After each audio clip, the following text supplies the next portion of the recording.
Yeah, hi everyone. So effectively, we have seen in the last 1 year or so the resurgence of value as a style. So if you were invested in value as a smart beta, you've actually done well. But I think the popular smart beta category, which is there today and which has AUM, is the low volatility as a factor. And no doubt, in times of resurgence like we've seen in the last 1 year, where a lot of cyclical sectors have done well, the low vol as a category has underperformed. But let's remember, a category over the long term is there from a better risk adjusted performance perspective for an investor. And that's where we believe the low vol for a long term investor will still do the job of ensuring wealth creation with stability. And of course, the factors keep changing, and today value has worked. Tomorrow, momentum may work. Day after, probably alpha will work. So, we do not know exactly which sector or which factor will work.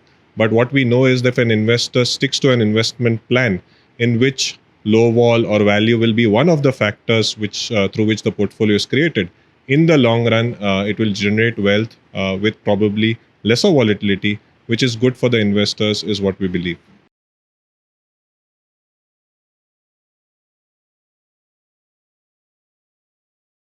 So I think in India we are at a stage where getting investors to invest in equities itself is important. No doubt, most of these themes or factors are created in a manner that they are able to beat the traditional market cap weighted indices. But our goal is that investors should get invested in equity, be it through market cap weighted indices, be it through factor indices, be it through sectors. Because, for example, right now, banking as a sector is something which is looking good.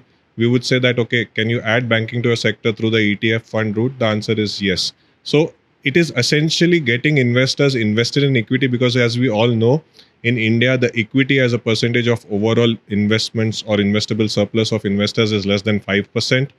In US, it is more than 40%. So we have a long way to go in equities itself. So I wouldn't say it's a comparative of trying to beat a particular benchmark or trying to beat a particular index. It's about getting people to invest in equities, and that's where a wide variety of funds, a wide variety of ETFs is something which will help investors depending on their own risk taking ability and the sectors or the themes which they choose they want to invest in, and they remain invested for the long term, which will help them ultimately create wealth in equities, which itself is our goal. Our goal is not A versus B within equities, but getting investors overall allocation towards equities itself.